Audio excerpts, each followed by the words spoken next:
So maybe I'll go ahead and we can just have more of a conversation. And that was really more of my purpose in being here anyway, was just to hear different perspectives on the topic. And I wanted to talk about the concept of belonging. That's my topic. So in a college or university setting, in a K-12 setting, for students, both of you are students, for staff, for faculty, people want to have a sense of belonging. And so what does that mean? And I think it's something that's really important to focus on. You know, we have policies in place that talk about inclusion here at the university, and that's great. But, you know, and I have no problem with that. I mean, I think that's great. I really value diversity and value that perspective. But the belonging that's meant to go along with that, for me, doesn't really exist. And so I've been thinking a lot about this idea of belonging and starting to do some research and looking at different philosophical viewpoints, sociological viewpoints, psychological viewpoints. And I wanted to put it out to whoever came tonight, so to you, or people out there, to talk about identity and the impacts on identity. So for me as a deaf person, obviously communication is really key, having a visual language, my culture. And I'm just curious, I just want to kind of open it up to you all and talk about that term belonging. So what does belonging mean to you? Be really interested to hear what you have to say. And Michaela, feel free to just speak. That might be more comfortable for you either way, okay? How do you sound comfortable? Okay. I think belonging means feeling comfortable. Like be myself.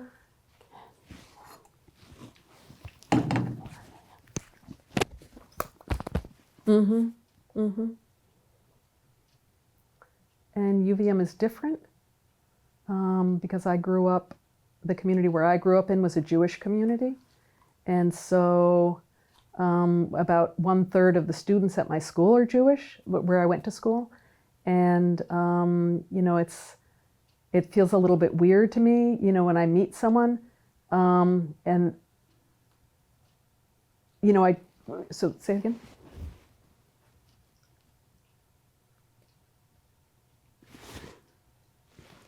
Oh, people will say to me, "You're Jewish? I've never met a Jewish person." And I'll say, "Well, I'm Jewish." And they'll say, "Oh, well, I have a friend, blah, blah, blah, blah, blah." And so I think comfort or belonging is sort of knowing that there's other people who are like me where I am, who get me. Mm-hmm. Mm-hmm. Great. So feeling comfortable, great. How about you, Franley? I think for me, it's more like it has to do with resources. So are there resources available to me? Like, is there a place where I can grow, where I can, you know, a place that is effective for me, where I have the resources I need, where I can find a community of people who, you know, who look after each other, who connect, who belong. Yeah. So if you're in a space where you don't have that, like for example, let's say it's a white space, or there's no Jewish people there, or everybody's hearing. So how do you get a sense of belonging there? Yeah, as a deaf person. Mm-hmm. I think, so for me as a deaf person here, in a hearing environment, it's really hard to get a sense of belonging because, you know, you mentioned the sense of identity and comfort, Michaela, you know, people who know you, who get you, you know, how do you teach people? You know, when I'm working with students and, you know, I need them to meet me halfway, but I feel like I need to think like a hearing person. I need to be the one making the accommodations, and that isn't a sense of belonging. So I think, you know, knowing, you know, thinking about deaf education and that lens, and, you know, deaf people, how we learn, how we teach, that's a place where I can feel connected and feel like I belong, but this is a different kind of environment. And so it's really hard to engender that kind of sense of belonging. What about you?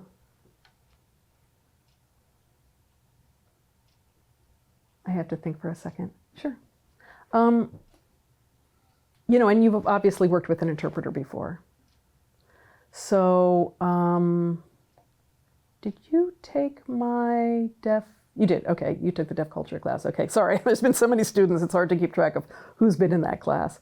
So I'm just curious, so you've worked with interpreters, obviously, and I'm signing and you're hearing more or less what I'm saying. Does that make you feel more connected to me, or does it not make you feel more connected? It does, it does. So it's helpful to me when the interpreter is there, but I'm also watching you. And so it's important that I can see the way you sign, the way you express concepts. Yeah. Mm-hmm. Okay. Yeah, it's interesting. Just to share a little bit about my perspective on this concept. So I'm obviously part of the faculty, and I have faculty peers here who are not deaf. And I've been here for 7 years, so I know, a number of my colleagues pretty well. I mean, I know them. I have some sense of their personality. I know something about their role, their job. And the university is very supportive in terms of providing interpreting services, so that resource is available. And the interpreters are very skilled. I don't want to make it sound like they're not. So when I meet with colleagues and I have an interpreter there, I still feel like there's something missing for me. And I've been thinking about this and trying to figure out what is it that I don't experience when I'm working through an interpreter. So I have linguistic access. I know the person that I'm talking to, but there's still some kind of disconnect. And I just felt like I needed to do more research, more analysis of what's going on there, which is what I was thinking about today. Yeah. We didn't introduce ourselves. I don't know if we need to do that for the film. Oh, I probably should introduce myself too, right? I just thought of that since we're being recorded. I don't know. Do you want us to introduce ourselves? Sure, yeah. Okay. So I'm Franli. And, I have similar feelings to what you talked about. After I came here as a grad student, and I've been here for maybe a year. And, I'm in a department and we're all learning how to work together, the grad students. It's great if people can sign, but, we can work with interpreters, and we have interpreters come in on a regular basis. And sometimes we'll go out after class or go on a, little day trip together or whatever. And, we've known each other for 12 months. And even if there's no interpreter, we can text back and forth, we can communicate. We find a way to do that, which is great. But the belonging, I think that sense depends on how much time you have with a person. So, I wonder if the struggle is about knowing how to respond, like, how you develop friendships. For me, I have one friend who, comes by my office pretty often. So we spend some time together, we talk. And then I said, hey, do you want to do something this weekend to this person? And so we ended up going out and playing pool, or foosball, sorry, not pool, but foosball. I think that's what it's called. Anyway, the game where you turn little rods. And,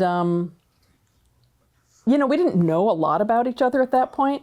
But we started talking a little bit about our feelings about grad school and how it's going and how frustrating it can be and how hard it is. And we really connected around that. And, it felt like even though, we're in this shared space together doing the same thing, it felt like we hadn't really had that kind of contact. Like there's sort of this almost like a wall, like an invisible wall that exists. And I feel like, I don't feel like I've fully made that connection. Like we haven't really, like there's a beginning of a connection there, but it's not really a full full contact, if you know what I mean. Oh, so I should introduce myself before I forget to do that. I'm supposed to be hosting this event. I guess I should do that. So I'm Dr. John Perrone, and I'm an assistant professor here at the university, and I teach in the ASL program. So that's my intro. You want to introduce yourself, Michaela? Sure. My name's Michaela, and I'm hearing, and I'm an ASL minor here, and I would like to become an interpreter at some point. Did you want to add anything else about yourself? Oh yeah, I am a grad student in biology, animal science specifically. Great. So, Franley, you mentioned this vulnerability, that that's a hard thing to kind of expose, and that relationships tend to be on a little more surface level, polite, friendly, but not necessarily very intimate, and that I can relate to that. And I wonder if that's one piece of it, that lack of vulnerability. Also, I have one colleague who I talked to about this, who talked about the concept of what they call home language. So, sometimes you'll hear people talk about your primary language or native language. I don't know if that's really the right term, but heritage language. What's the problem with the term native language? Well, because people tend to associate that with like Native American. I don't know, it's sort of an ambiguous term. Oh, I see. But primary language or heritage language, but then I heard this term home language, and I thought, oh, I like that. Because for me, that adds another layer to this whole discussion about belonging and about communication and language. Like, this is the language in which I feel at home. And I thought, okay, so if I'm working through an interpreter, I'm not exactly in my home language. You know what I mean? Like, yes, the interpreter is signing, but I don't feel quite so much at home there. And I think that vulnerability or lack of vulnerability is a really good point. Yeah, so that idea of home language, I think that's another thing. I think about, a person who doesn't sign. Okay, fine, I'm not going to say you have to learn to sign, obviously, but there may be a lack of a sense of connection or of belonging there because we don't have a way, it's not possible to say, I fully trust you, we're good friends, that I can just like rest easy knowing that they're trustworthy. I mean, they can, even if they're in the deaf community, even if they're spending time there, there's still, sometimes it's not, maybe they don't have that full understanding that comes with being fluent in the language. I don't know. Yeah, what were you going to say? So I wanted to ask, when you're working with an interpreter,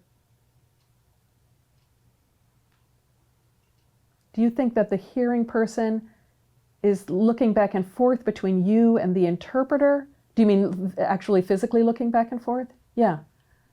So is the problem maybe with the hearing person who's so focused on the interpreter that they're not really connecting with you? Yeah, that could be. Oh yeah, I've seen that. I've seen that too. Yes, they do often look away, break eye contact.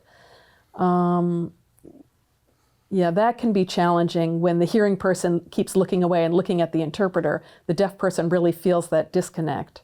And it's important for access for hearing people to understand that, it's not that you can't look at the interpreter at all, but that does make a difference if you're looking away, looking at the interpreter. Like my principal investigator that I work with, my professor, really gives me full eye contact, never looks at the interpreter. And that's perfect, that's great. But I don't know, I don't know if it's 100% accurate the way I'm being represented. I'm not sure.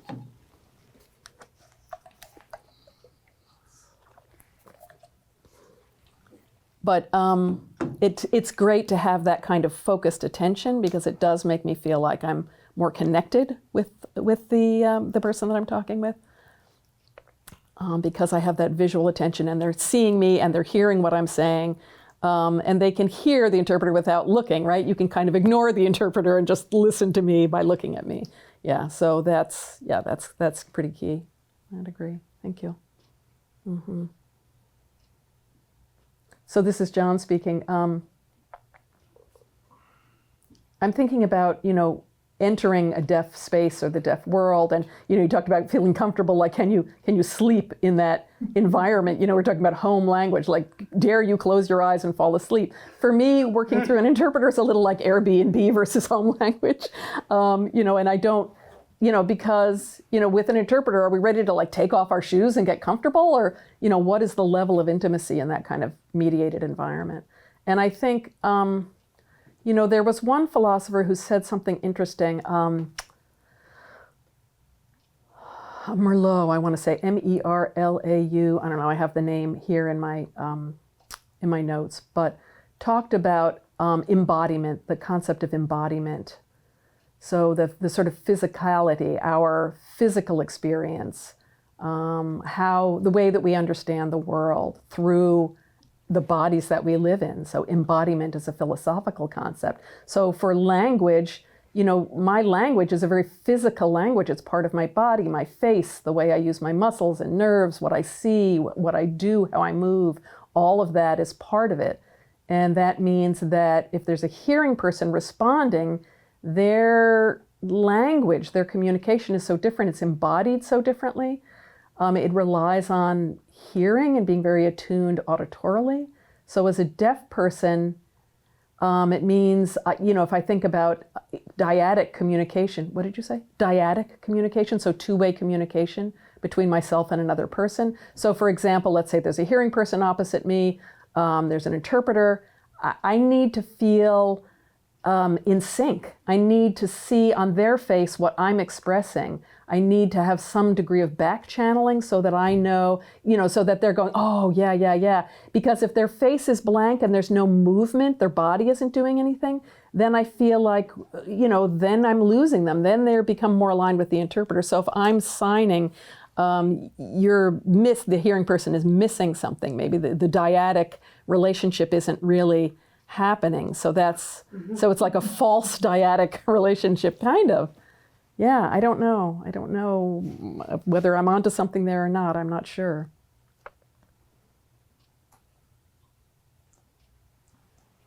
So thinking about like symbolic communication, like and embodiment, how culture is represented through symbolism, through this embodied language. Yes, I think that's true as well. Yeah.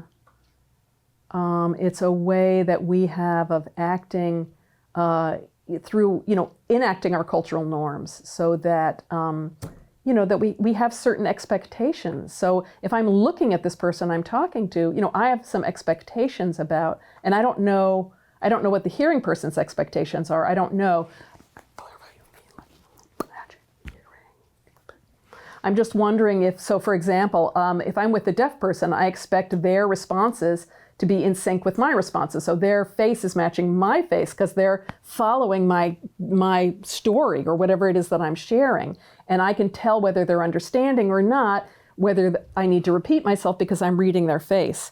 Yes, and this is Frownley. Yes, I think that can be really tough in a hearing environment.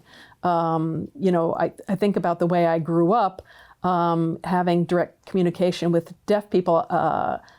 I didn't rely on interpreters a lot in college, and then coming here to UVM and, trying to get a sense of like, oh, how do hearing people express those things that I'm used to expressing in a certain way? And I'm not sure sometimes if I'm being understood, if my message is landing or not. It's hard for me to tell because I'm not. So I feel like I have to do twice the work because I have to make sure the interpreter's understanding what I'm saying. Then I have to make sure that the person I'm talking with is understanding. And so it's hard without that really clear visual feedback or expressive feedback. If someone's just sort of doing this polite nod, it's like I don't really know, again, whether it's really landing or not, because it's almost like a monotone. And I want to say, are we really understanding each other? It's hard to get a sense of that. So that's something that I really struggle with in a really more hearing milieu like this. Yeah. It's very true. And what about for you, Michaela? So you took my class with an interpreter. a while ago. So now you're working with me in the ASL class and there's no interpreter. Does that feel different to you? Same? Like in terms of how connected you feel?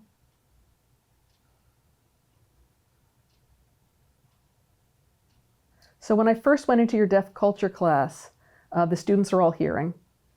And, you know, they weren't necessarily ASL minors or anything. So it was very different. I think it was hard for them to learn, maybe hard for them to understand through an interpreter, to be sort of relying on the interpreter and you as the instructor at the same time. Did I get that right? Yeah. So okay, yeah. So this is John. So when you see me not mediated through an interpreter, do you feel like you're getting more of me in the ASL class? Oh yeah, definitely. So can you explain that? So now that I know some ASL, it's weird hearing the interpreter's voice while I'm watching you sign, because I can understand, I think I can understand what you're saying, you know, well. And it's a little bit different. You know, their interpretation is a little bit different. And so sometimes it's hard for me. I want to be able to just focus on what you're saying. And so, you know, with the interpreter, I do need the interpreter a little bit. So I can't operate completely independently. But it's weird to transition from like your class, when there was an interpreter there like 3 semesters ago or something like that, till now with an interpreter, and going back to that, going back to having an interpreter again. And there's no interpreter in the class that I'm taking with you this semester, so it's different. I can understand you. Yeah, so it's a little bit weird watching you and then hearing someone voice what you're saying at the same time. It's not that it's a bad thing, it's fine. It's just different. So I'm just, you know, now that I've learned some ASL, it's different. This is Franley. So in the ASL class, there's no interpreter, that's right. From the beginning all the way through level 6. That's right. No interpreters for the ASL classes. Right, exactly. And I think, you know, I knew a little ASL. No, sorry. When I knew just a little bit of ASL, when I was starting to sign, yeah. I knew some non-manual markers and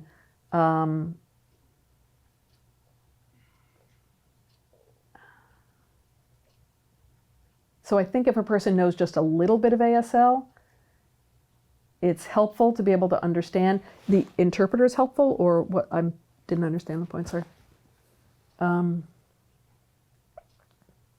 So when you know a little bit of ASL, it can be helpful to understand the person who's signing. So even though you're relying on an interpreter, just knowing a little bit of sign is helpful because you're getting a lot of information from the non-manual markers, facial expression, and the personality. Yeah, the personality, okay, of the person. Okay, the personality, yes, right. The personality, that's another thing with interpreters. You know, that you don't necessarily get a strong sense of personality because, you know, they're trying to be a bridge between people. That is a critical thing. Yes. And that whole idea of vulnerability, that's really key. So when I teach ASL, I always feel more connected with my students because we're vulnerable. We are. And, you know, the students are really showing themselves. It's the first time that they're learning this language. You know, this is the first time they're using their face this way. They have to be really open, and they might have grown up being introverted or kind of more an internal person, and the language forces them to be vulnerable, to be out in the world in a different kind of way. And I think that's one reason I feel more connected. And also because I share more of myself. I share more about my personal experiences. I talk about my daughter. So it's not like I'm revealing my entire personal life, but I'm sharing a little bit more. And I think that makes that connection easier. Huh. Go ahead. So learning to use your face, ASL, facial expression? Yes, facial expression, thank you, that's what I meant. Changing from the English way of communicating, signing, having clear facial expression really helps, and I really want to be able to, it helps.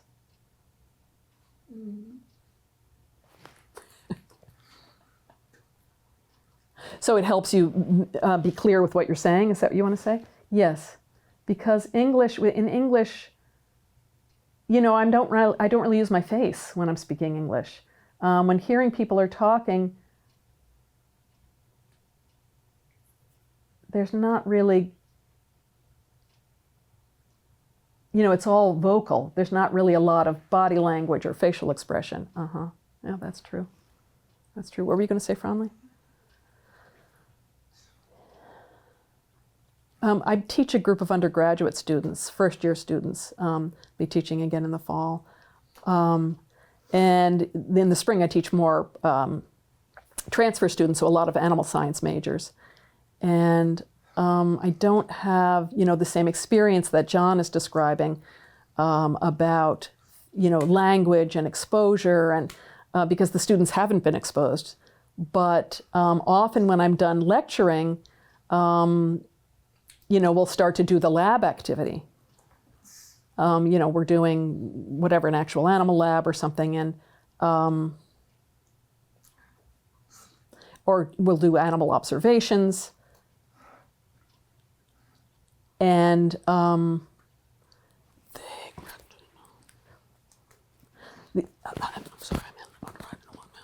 some of the undergrads know finger spelling, and so they can finger spell to me a little bit, and so we can make a connection that way. And there's one student who's in my class currently in the lab who has taken special ed classes as a special ed major, and they don't know ASL at all, or really anything about deaf people. And I thought that was so interesting, how this is a different kind of experience for them. Students who know sign language and those that I can really respond to that way, and those who don't. So the level of comfort that they feel makes me wonder. I think about my students versus John's students, for instance, how different that is. Oh yeah, definitely.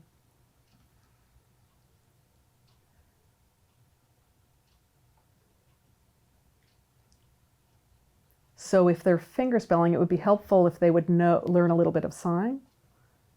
It would be nice if all hearing people knew, even not just finger spelling, but even some basic sign. Finger spelling, facial expression. If what's not normalized? Learning. If learning ASL were more normalized, if that became sort of something that people did in school, I think people might feel more of a sense of belonging.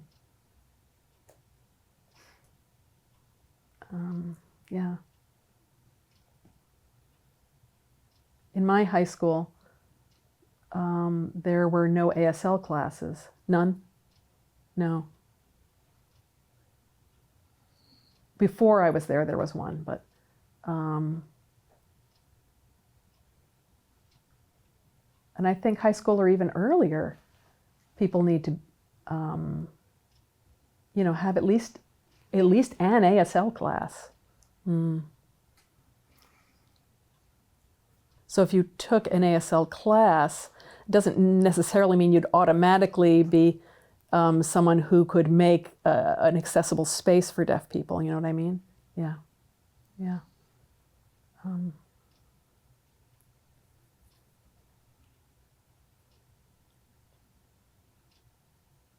But ASL is used by a lot of people in this country. And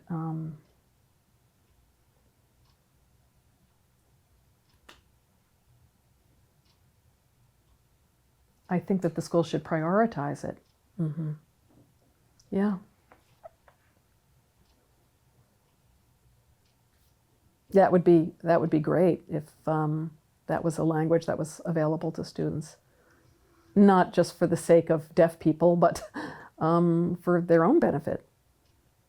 I mean, there's a lot of research that says that hearing students who sign, and well, of course you all know about baby sign, obviously, but so that's one way it's used, but also that your peripheral vision improves. They've actually done research on that, that people who learn, hearing people who learn ASL have developed better peripheral vision.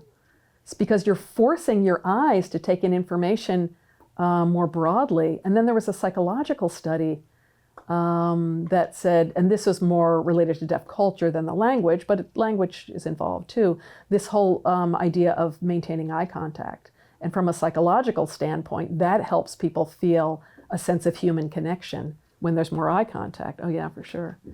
So that's really beneficial to hearing people too. What were you going to say? That makes me think of practice presentations and trying to make eye contact with your audience, or when you're out with a friend and trying to maintain eye contact. And hearing people aren't very good at that. No, I know. Particularly when you're in a certain kind of profession that requires that. And hearing people just don't, it's weird. They don't provide a lot of eye contact. I don't know. It's a decision people make, I guess, a choice. Like once a week, someone will say, wow, you're like staring. And I'm like, sorry, I didn't mean to like be intrusive. But I love that sense of seeing and connection. Connection, yeah, connection, yeah. Yeah, that's interesting. I don't know if you've done any research on this about community connectedness, but I was thinking about a friend of mine who told me that hearing people who have what? Sorry, tragedy. Who've gone through some kind of tragedy, some kind of terrible situation, and lose the ability to speak, become mute, and learn to sign because they're unable to speak. And I have a friend in grad school who's really struggling expressing herself through voice, and is taking some ASL and she feels like she's been able to kind of open up more and make herself be more expressive. That it's a step, but just because of trauma or some kind of difficult experience, they find it hard to express themselves. And I don't know if there's actual research on that. Like clinical research that's focused on that, on people who survive trauma and how they communicate, how they express things, whether verbally or non-verbally. I'm not aware of whether that's been done. I know there was some research done on autism. Yeah, it wasn't this. That's not what I was talking about. This was specifically trauma. So like a clinical research around people who've been traumatized, and the use of how they communicate, how they express that trauma, the method or the approach to healing from a traumatic or tragic situation and how that's done. Yeah, no, that's a really interesting point. It's funny, I was thinking about ASL and the sign for connection and the sign for belonging, which is virtually the same sign. Yeah, for me, belonging has more movement to it. Oh yeah, a little forward movement. Yeah, I like that. That makes sense. More belonging versus connection. Okay, yeah, good distinction. Sometimes, you'll look at the sign and think, oh, that expresses exactly what I want to say. Like inclusion. The sign for inclusion is so iconic, right? Or inclusion in this direction, like pulling other people in. So inclusion in this way versus a more generic way of saying inclusion, right? It's like a space that's being held, right? A space in your non-dominant hand, and maybe it's a hearing space, and deaf people are outside of that space. And it's very visual, very iconic to say, you are being pulled into this space, sucked up from whatever world you're in and placed in this space that's being held.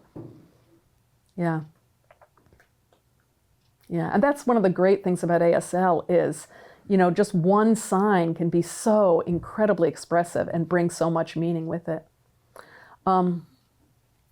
So inclusion, talking about inclusion, I was thinking about like consulting and working with undergraduate students who are deaf or hard of hearing, and developing a sign for organic. So like organic chemistry, how are we going to express that? It's a tough concept. It's, to think about the visual content. And it's a tough class. A lot of the students, medical students, many of the students are hearing, and so it's really a struggle for deaf students to figure out how to do this because it's not really taught in a visual way. And so we were talking about, hearing tests, performance tests, often deaf students score very low. They don't do well on the test. So how do we address that? And there was one teacher who was saying, how do we bring up deaf students' scores to be on par with their peers? And deaf students have, if they have a deaf teaching assistant who's doing organic chemistry with them, then they can figure out ways to make the language, make the concepts more visual. And that's been happening for a couple of years. I was in this program when this was happening, when I was working as a teaching assistant. And that whole area, the professor was really interested in including a lot of those signs that were developed by the deaf TA and the deaf students for organic chemistry. So including that language, this was started a couple of years ago, I want to say, 2018, 2019, 2020. And then on from there. And it's just really exploded. The program has really exploded. And hearing students are now learning how to express some of these concepts in organic chemistry, some of the content material, and it's improving their test scores as well because the concepts can be expressed visually very clearly. So it's something that we really want to see shared with other universities to make the experience more inclusive for everybody, because it means that deaf people finally feel like, oh my gosh, I belong. This field is for me, rather than feeling like an interloper. And so it really makes a difference for people to be able to have that kind of really immediate access. Yeah. Yeah, it's interesting. I was just thinking, if we step back and I think about what you were just describing, and also just the three of us having this conversation, and, I do feel a sense of belonging here today. I feel like we're having this conversation all in ASL, and it's in my home language. And if there were more people who had attended and more hearing people, oh yeah, that would have been a whole different thing. I wouldn't have been speaking up like this in that environment. Exactly. I mean, I would have chosen my words more carefully. I would have thought about that. Yes. And who's leading the discussion, right? If it's a hearing person leading the discussion, it's automatically not going to be as accessible. And so people follow the norms of whoever it is hosting the event, right? In terms of turn taking, in terms of overlapping conversation, deaf people doing like hand raising and giving visual cues, making eye contact, making it clear whose turn it is to speak. And deaf people, I think one of the big differences that deaf people as facilitators or moderators, we're really watching everybody's facial expression. Like I can watch Franley and realize, oh, Michaela may have missed that, let's back up, right? A hearing presenter is not necessarily going to be catching facial expression in that way. Might capture like a tone or a little sound that someone makes, but is not going to pick up on the visual cues in the same way. So yeah, that's interesting. This semester, I'm trying to think. So I'm teaching a lab, an animal science lab, and I've been doing that I've done it a couple of times now. I've done it for the past year, so it's my second time doing it. And I have a couple of students who are not, who are not great at sort of being really attentive in class. And, I can tell, even if they're looking at me, I can tell they're not really taking it in, or I can tell when they're confused or missing something. And there was one day where we were talking about animal nutrition. And so I was sharing some different examples and some different ideas about animal nutrition. And one student had this look on their face that I caught immediately.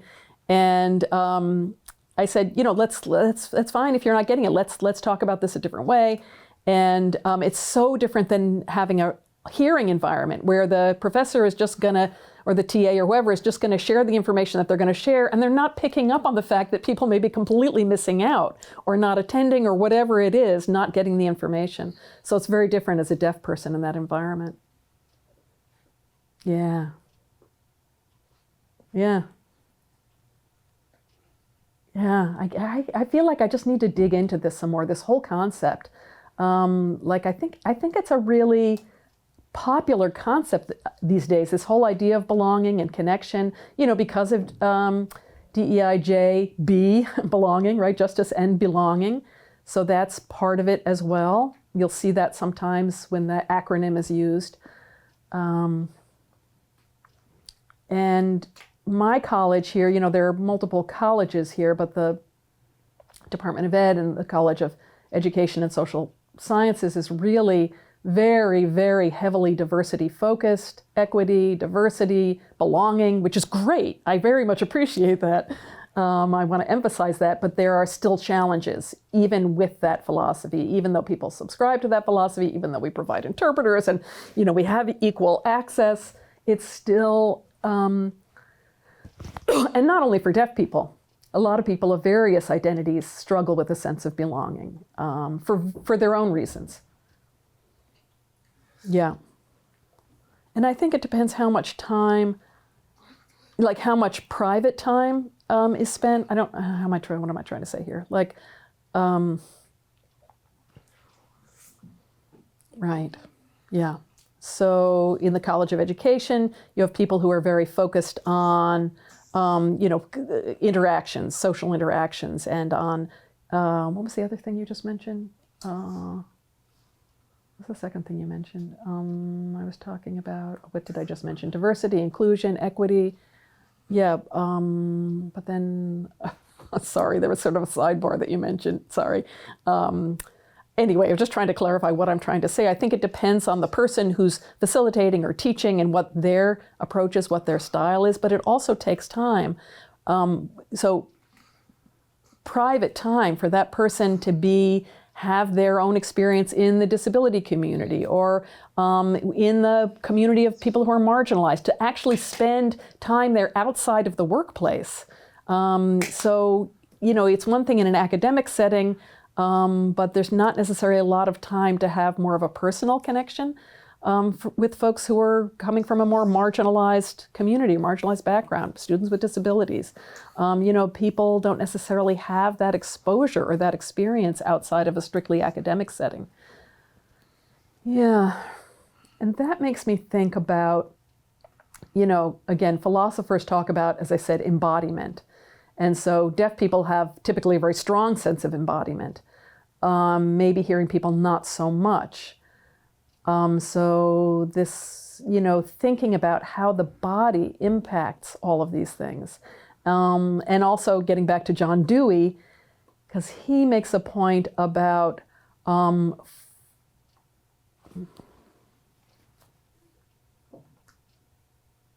formulated experience.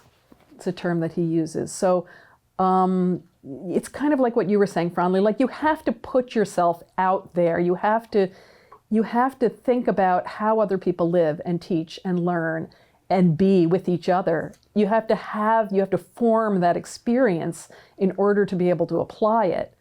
You know, once you've incorporated that becomes formulated experience, and then you can apply it, you know, in other settings. And I think you're onto something there. I think,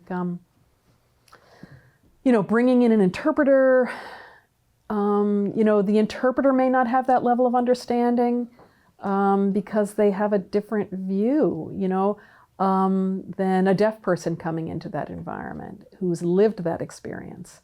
And that may, you know, so if the interpreter can go and kind of immerse themselves, that may make a difference. And also, you know, people who are economically disenfranchised, you know, and then suddenly come into wealth and become very successful, but all of a sudden seem to conveniently forget where they came from. You know, they had this lived experience, but they've forgotten what it was like to be barely getting by, and who, you know, maybe call themselves or feel, you know, describe themselves as, I don't know, you know, you could say like do they still have that part of their identity? Is that still part of who they are? I don't know. Yeah.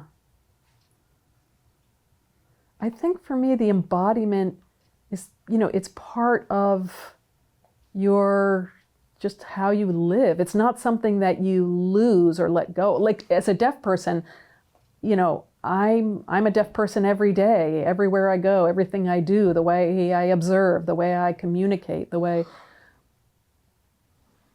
So what if you're,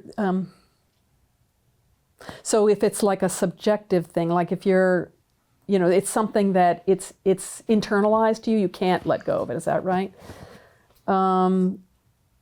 If you've lived in poverty and you've sort of seen, the worst of an impoverished community, but you've also seen the best of an impoverished community, if you know the whole thing, and then you become successful, you become, you achieve a certain level of success.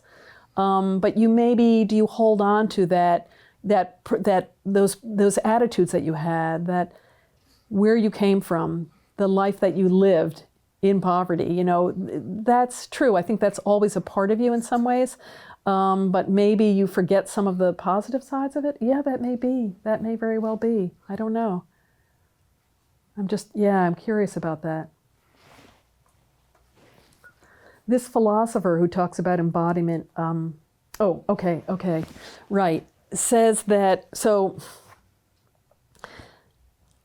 when you think about speech, the way that speech mediates our understanding of the world, it's not the only, or language, that language and embodiment are two different things, okay? That there's language, but language isn't how we understand the world. Or it's not the only way we understand the world. The body understands the world. Our senses, hearing, seeing, smelling, feeling, all of that shapes our view of the world, shapes our experience. It's not all mediated through language. So the body plays a really significant role in our perspective, our view on the world, how we communicate. And what you were saying about, coming from an impoverished background and coming into wealth, makes me think about, the changes, the different biases that people might adopt. Yeah. What do you think?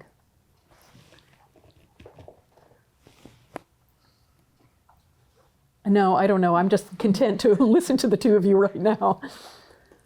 And I think the point of all this is, you think about commonalities and new ways of thinking, new ideas.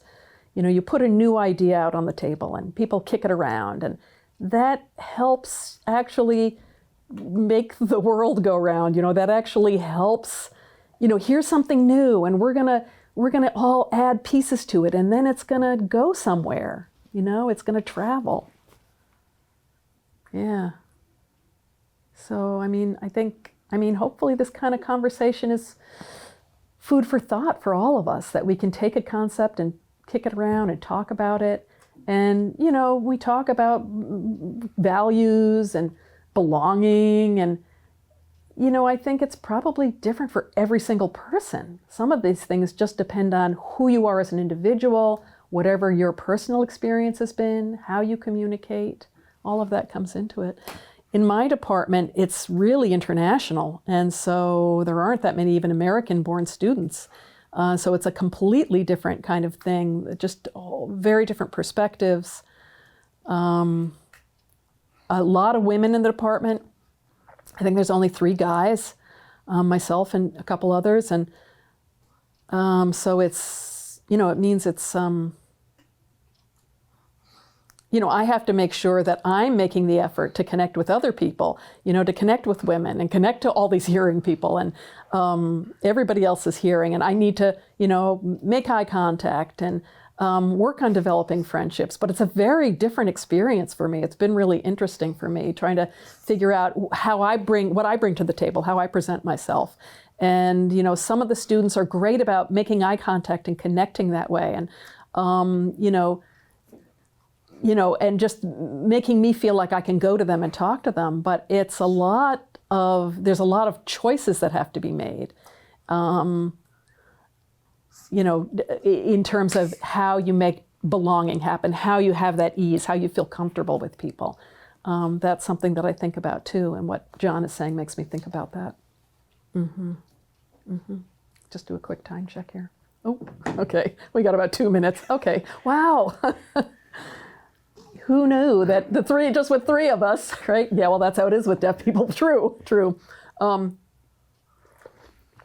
wanted to comment on one thing that you said because it helped me thinking about prejudice and signing. And, I think about deaf as a disability, or I think about deaf folks who like have cerebral palsy, let's say, or have a disability. And we talk about, ASL, and, ASL users have this bias about the purity of ASL. We get a little precious about that sometimes. And we'll say, oh, that person, well, that deaf person with a disability, well, that's not really ASL. They're communicating, but it's not really ASL. But yeah, it is ASL. And, the expectations that sometimes, we need to value deaf people with disabilities too, who are people who are expressing things in their own embodied way. And how do they communicate? Their communication is based on the body that they live in. And there's nothing wrong or incorrect about that. What their body creates is a message, is language, is important. And instead of saying, oh, geez, how, should we sign this way? Well, geez, that facial marker wasn't really correct, No.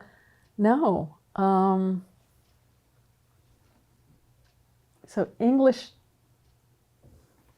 does or does not have that. English doesn't have that kind of rigidity that says it has to be this way.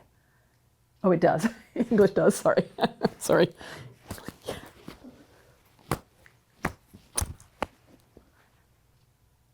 There's no fluidity. Yeah, that makes sense. And that whole thing about crip language, so crip linguistics, which is like a way of kind of disrupting the traditional rules of language and saying, heck no, we've got communication, we've got language. This is language. That fluidity that Michaela just referenced. Realizing that people have their own language that's a part of their body, and that's not right or wrong. It's completely neutral. It's shaped by their own physicality. And that's something that needs to be respected. I think that's just a really interesting take on this. That's like, when we're talking about accents, like signing accents, regional accents, right? Right, that's a whole other issue, right? Regionalism, sure. And crip linguistics is more about, so for example, communication sciences and disorders, is there to correct, to remove imperfections and to correct them, to correct people's speech, to correct people's language. And crip linguistics says, no, it's not a disorder. You don't need to take that, you don't need to put that framework on it. So that's the sort of crip view, the disabled body view. Languaging is a term that's sometimes used, like languaging, make it a verb, right? It can be anything. It's expression. So I think that's interesting. Well, it's 8:01. All right. Thank you both so much. I really enjoyed this conversation. Yes, me too. Just hearing different perspectives was great. Yes. Thank you. Thank you. I'm really happy that I could be part of the conversation. Yeah. And I hope that, Steve, you found it interesting, maybe picked up some new ways of thinking. You got to be a part of this as well in your own way there. Great. All right. Thanks, everybody, for coming. Much appreciated.